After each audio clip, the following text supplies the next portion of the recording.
Triathlon de Bernay, le récap, je vous explique tout ce que j'ai fait du samedi matin au dimanche après la course. C'est parti. On a donc pris la route le samedi matin vers 8 h pour arriver vers midi. Ce qu'on a fait, c'est qu'une fois arrivé là-bas, on s'est posé le midi au lac, là où j'allais nager le lendemain, histoire de manger un petit coup. Après, on est allé à l'hôtel, une petite sieste. Je suis allé récupérer mon dossard. Une fois le dossard récupéré, j'ai déposé mes affaires de course à pied, donc dans un sac. À savoir que le vélo et les affaires de natation ne seraient amenés que le lendemain matin, juste avant le départ. Et ensuite, je me suis occupé de promener un peu le chien, parce qu'on a adopté un petit chien, donc ça c'est plutôt sympa. À la base, il n'était pas prévu pour le trajet, mais vu qu'on l'a adopté il y a 15 jours, on a dû faire avec. Donc il a déjà 1 an et demi, c'est un chien qu'on a sauvé de l'abandon. Et ensuite, finalement, la journée se termine assez rapidement, parce que entre le temps de promener encore un peu le chien, d'aller manger et d'aller se coucher, c'est vite là. Le soir, on en a profité, je me suis fait un petit plaisir, j'ai mangé un petit burger avec des frites et je me suis même pris un petit dessert. Sachant que la course le lendemain matin ne commençait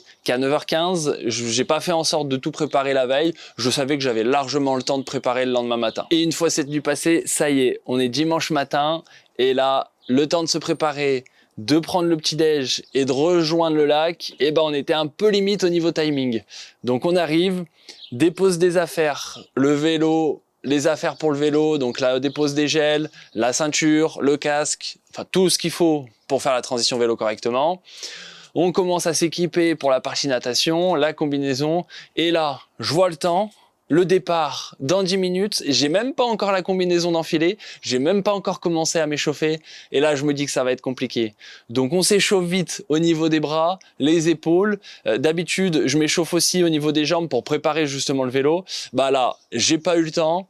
À la fin, il restait 2-3 minutes maximum pour que je rejoigne le départ. Sachant que c'est un départ en mass start, donc tout le monde est groupé. Et là, je me dis, ça y est, Vincent, t'es en retard, va falloir accélérer. Et je me lance. Donc je me place directement dans le groupe, un peu vers l'avant. Départ en mass start, ça change des Ironman où c'est un départ en rolling start. Franchement, le mass start, c'est génial. Et là, ça y est, on entend le speaker nous dire que ça va bientôt partir. C'est qui va nager le plus vite, c'est papa? Avec moi? Ça va être un bordel.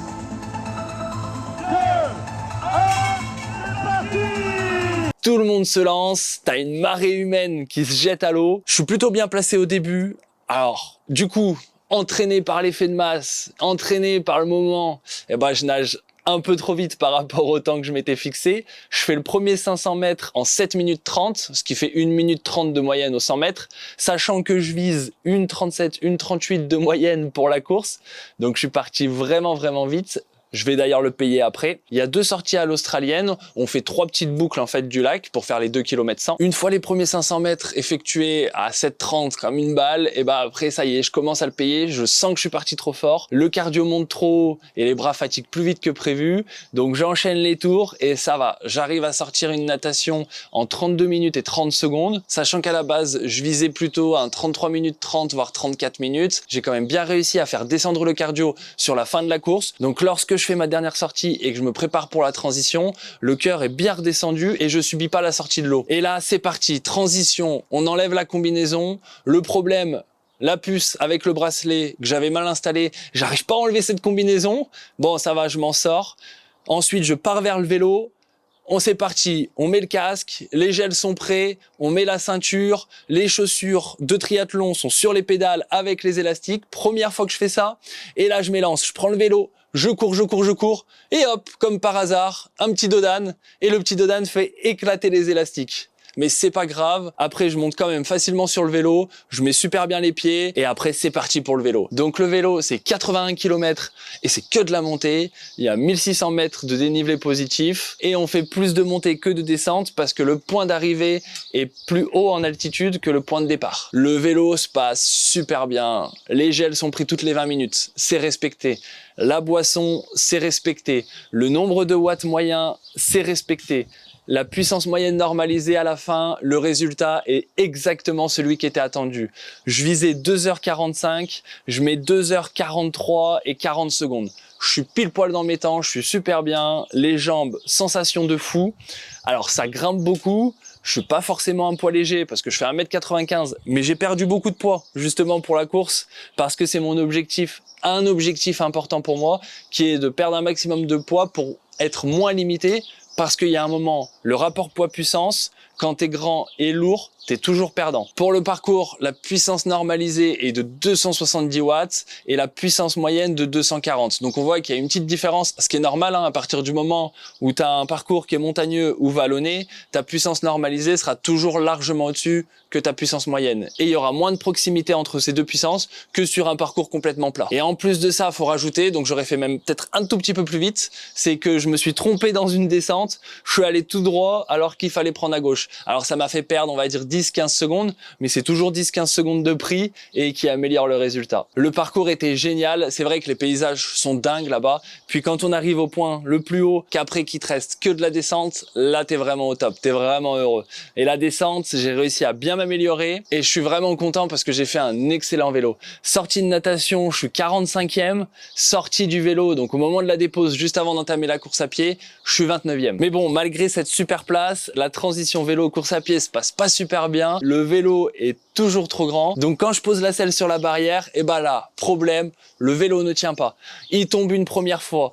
Je le relève, il tombe une deuxième fois, du coup je le mets dans l'autre sens, j'arrive à le caler avec le vélo d'à côté, je pars et là j'oublie d'enlever mon casque, donc je dois faire demi-tour et repartir, aller chercher le sac de course à pied et me changer. Au final cette transition je la fais en 5 minutes, j'aurais pu faire 1 minute au minimum de moins, mais bon c'est comme ça, voilà on fait comme on peut. À ce moment-là je mets la casquette, je mets les chaussures, les lunettes sur la casquette au début, après on les mettra sur la tête quand il y aura trop de soleil et c'est parti, je m'élance pour la course à pied. 19 km, 250 mètres de dénivelé positif. Le parcours, je vous le dis tout de suite, était horrible. Bien plus horrible que ce que je pensais. Mais bon, ça, j'aurai le temps de vous l'expliquer juste après. Là, on se lance dans la course à pied. Les sensations sont plutôt bonnes. Souvent, j'ai un peu de mal à me lancer dans la course à pied parce que j'ai un peu trop forcé sur le vélo. Là, vu que j'ai respecté à la lettre, c'était parfait. Je me sentais super bien. Donc, je suis parti. Et là, premier kilomètre, ça se passe super bien. Top 30 général, top 10 catégorie. Top 30 général, 17ème de ta catégorie. Je sais pas. Allez, go, go, go. Deuxième kilomètre, le début de la galère. Donc ça monte tout de suite. J'ai les jambes finalement très lourdes, alors qu'au début, quand je suis parti et pendant toute la séance vélo, ça se passait super bien. Et là, la montée, déjà, super dure. J'en chie à mort. J'ai l'impression de peser 3 tonnes.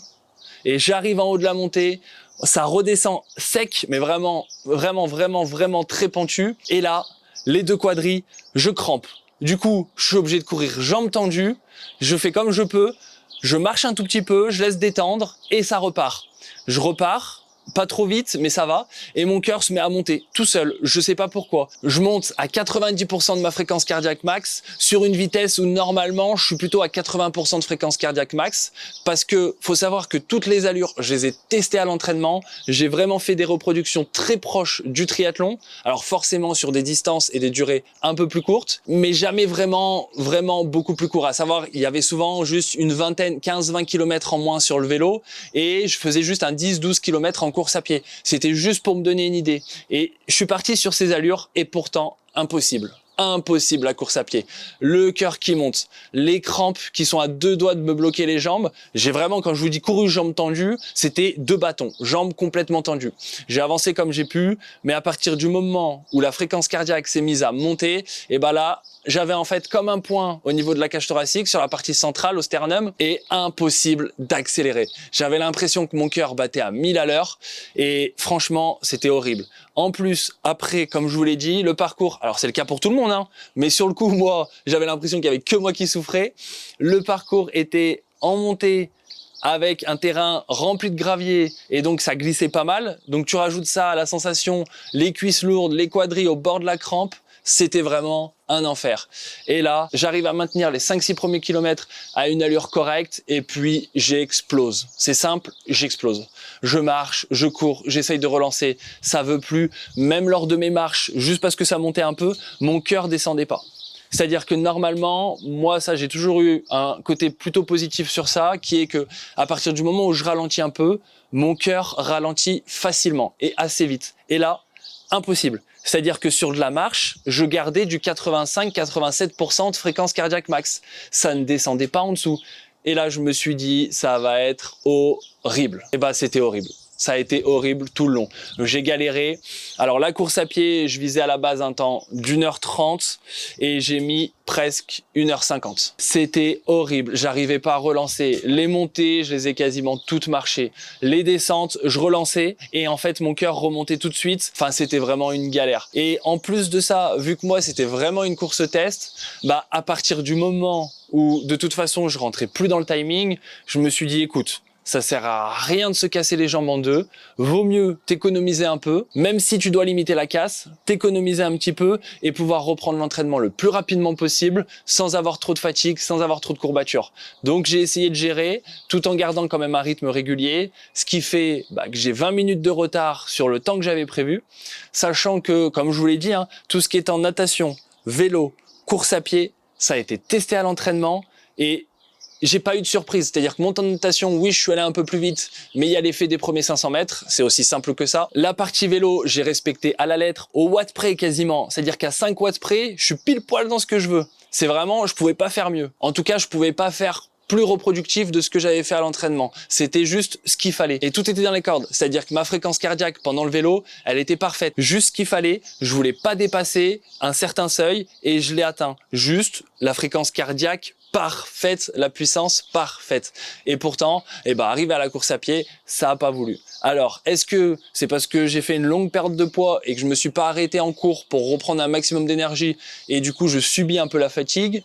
Est-ce que c'est le fait de la veille d'avoir fait les 4 heures de trajet, plus les promenades avec le chien, plus pas vraiment de repos comparé au triathlon que j'ai pu faire par le passé? Voilà, après je me prends pas trop la tête, j'étais un peu déçu sur le coup, on va pas se mentir, mais je me prends pas trop la tête dans le sens où c'est vraiment un test. Je voulais voir le niveau que j'avais actuellement par rapport à ce que je veux faire l'année prochaine. Ce qui fait que je finis le parcours en 5h11 minutes, ce qui est très loin en fait de mon objectif de base parce que j'ai 20 minutes, un peu plus de 20 minutes de plus. Mais bon, c'est pas grave, je suis vraiment rassuré pour mes objectifs prochains, à savoir la puissance que je vais tenir et la vitesse que je suis capable d'avoir, parce qu'en natation, sur ce triathlon, j'ai fait les 1900 mètres en 30 minutes, sachant que en un an, comme tout le monde, je vais énormément progresser, ce qui fait que je pourrais sûrement viser un 1900 mètres en 27 minutes l'année prochaine, on verra, mais j'aimerais bien faire un moins de 27 minutes, ce serait génial. Et pour la partie vélo, j'aimerais gagner 20 à 30 watts de moyenne sur un parcours similaire, enfin avec un peu moins de dénivelé et un tout petit peu plus de distance. Et la course à pied, on va la travailler, on va revoir les points qui n'allaient pas